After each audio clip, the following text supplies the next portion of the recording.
Da mesma forma, quando se refere ao castigo eterno, não é que é um castigo eterno porque será infligido por um Deus eterno, mas porque a sua duração é para todo sempre. Se Deus permitir que os ímpios e o diabo fiquem queimando para sempre, o mal será perpétuo. O mal sempre existirá em algum lugar fora do paraíso. E não faz sentido isso. Os adventistas não acreditam no inferno, no sofrimento eterno.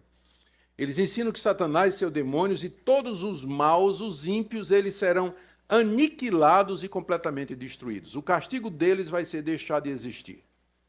Então, os ímpios aqui, os idólatras, os mentirosos, os rebeldes, todos aqueles que a Bíblia diz que não entrarão no reino de Deus, o castigo deles será, na ressurreição dos mortos, eles serão aniquilados. Eles deixarão de existir para todo sempre. Eles não creem em sofrimento eterno.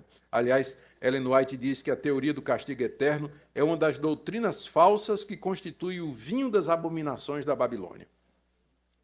Contudo, Jesus Cristo usou a mesma palavra para se referir à duração das bênçãos dos salvos e os tormentos dos perdidos. Tem tanto texto bíblico para contradizer isso aqui, eu vou usar só um. Mateus, capítulo 25. Jesus, depois de descrever o grande julgamento, em que vai ter as ovelhas à direita e os bodes à esquerda, e ele diz então, irão estes, se referindo às ovelhas, para os bodes, para o castigo eterno, porém os justos irão para a vida eterna. A palavra eterna aqui, aionios, é a mesma nos dois casos. Então, quando eles dizem, quando Jesus disse que o castigo é eterno, ele é tão eterno quanto a vida eterna. A vida eterna não significa somente uma vida em comunhão com Deus eterno, não indica apenas a qualidade de vida, mas também a sua duração, em contraste com o sofrimento da morte. Da mesma forma, quando se refere ao castigo eterno, não é que é um castigo eterno porque será infligido por um Deus eterno, mas porque a sua duração é para todo sempre. Jesus se referiu a isso com outras palavras, dizendo que o verme não morre e o seu fogo nunca se apaga, que são expressões que se referem à eternidade do sofrimento. O problema que eu tenho com essa ideia de um inferno eterno seria o fato de que, de certa forma, isso seria uma vitória do diabo. Porque o diabo tirou um grupo de criaturas da graça de Deus, levou para o seu reino e prometeu para essas criaturas, é certo que vocês não morrerão, como ele prometeu para Adão e Eva lá no Jardim do Éden, é certo que vocês não morrerão. Se essas criaturas continuam vivendo com ele, queimando para sempre, ele que ganhou, porque ele vai fazer com que um pedaço do universo fique para sempre vivendo separado de Deus. Se os ímpios vão ficar queimando por toda a eternidade no inferno, das duas uma. Ou existe vida fora de Deus, ou Deus está no inferno também. Porque se só existe vida em Deus, como é que alguém vai viver para sempre queimando se ele está fora de Deus? Ele está na impiedade. Ou o inferno também faz parte do ser de Deus? Isso é muito complicado.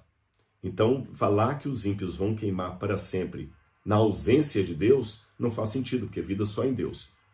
Falar também que Deus vai estar no inferno para que permita que eles tenham vida, também não faz sentido uma coisa dessa.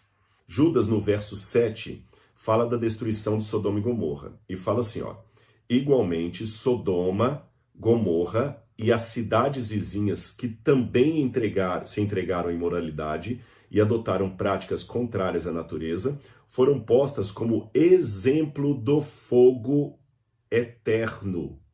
Exemplo de um fogo eterno. Eu pergunto para você, Sodoma e Gomorra estão sendo queimados até hoje?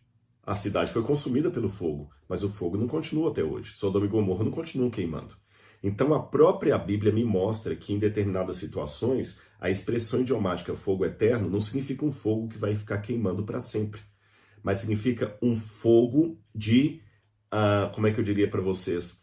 Um fogo de proporções eternas, ou seja, de consequências eternas. Um fogo do qual você não poderá mais reconstruir aquilo. Percebeu? Então, quando a Bíblia fala o fogo que nunca se apaga, o sentido não é esse. como será o fim dos ímpios. Malaquias, capítulo 4, versículo 1. Pois eis que vem um dia, queimando como fornalha. Todos os soberbos e todos os que praticam o mal serão como palha no dia que vem e os queimará, diz o Senhor do Exército, de modo que não lhes deixará nem raiz, nem ramo. Será com grande dor que Deus verá os seus filhos, as suas criaturas, sendo destruídos naquele dia.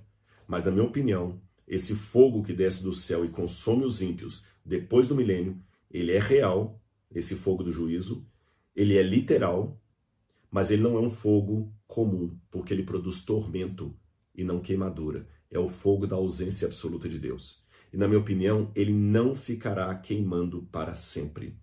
Deus vai consumi-los, e como eu li em várias passagens da Bíblia aqui, deles não ficará nem raiz, nem ramo. Porque se Deus permitir que os ímpios e o diabo fiquem queimando para sempre, o mal será perpétuo. O mal sempre existirá em algum lugar fora do paraíso. E não faz sentido isso. Porque a vida é em Deus. O salário do pecado é a morte. A Bíblia não fala que o salário do pecado é morrer eternamente queimando. Consumir eternamente. Que consumação é essa que nunca termina? Então é consumar mesmo.